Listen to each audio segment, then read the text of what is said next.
Hey friends, welcome back to my channel. आंनि बे अपूर्व दैमारि collection YouTube चेनेलाव फिन बयखौबो बरायबावबाय। गोबावनि उनाव दिनै मोनसे भिडिअ बानायबाय नोंथांमोननो दिन्थिनो होननानै। बे नुनाय फिथाइखौ सोरबा सिनायोबो जानो हागौ, सिनायाबो जानो हागौ। बेनिखायनो नोंथांमोननो दिन्थिनो होननानै आङो बे भिडिअखौ बानायनाय जाबाय।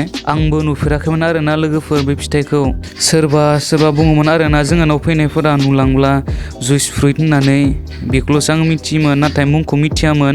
सोरबा रासना बुङो, सोरबा मिरिन्दा बुङो, बेबायदि बुङोमोन।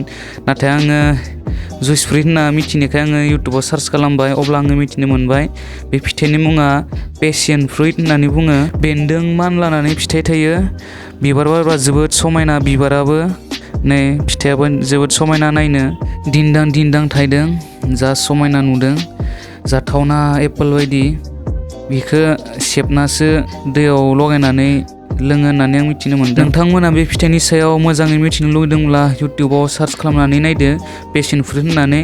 आङो मिथिनो मोनदों जे बे फिथाइनि जुसखौ लोङोब्ला माखासे बेमारा गायो होननानै आङो माखासे इउटुबारफोरनिफ्राय मिथिनो मोनदों सार्च खालामनायाव। नोंथांमोनाबो मोजाङै मिथिनो लुगैदोंब्ला इउटुबाव नायदो।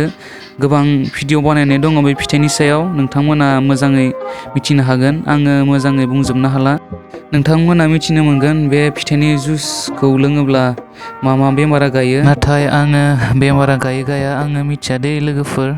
आङो सासे मानसि बा इउटुबारनिफ्रायसो आङो मिथिनो मोनदों। बेखौसो आङो नोंसोरनो बुंदों। आंबो लोंफेराखै, आंबो लोंगोन गोमोन जाब्ला बेखौ जुइस बानायनानै। नाथाय बेमारनि थाखाय नङा, आङो गोखाना गोदै आङो लोंनायगोन बानायनानै। बे फिथाइया जोंहानावनो दङ। बाबाया बेखौ बे बिफांखौ बाजारनिफ्राय बायनानै लाबोदोंमोन। मा बिफां जायोमोन आरोना फिसायाव, दा मानलाबाय, बिबार बारबाय, फिथाइ थायबाय, सिनाय मोनबाय आरोना पेसियन फ्रुइट होननानै। नुफेराखैमोन, सिनायबो मोनामोन। जा समायना थायो आरोना, नै दिन्दां दिन्दां गोथांनो। बिफाङा फांथाम दङ।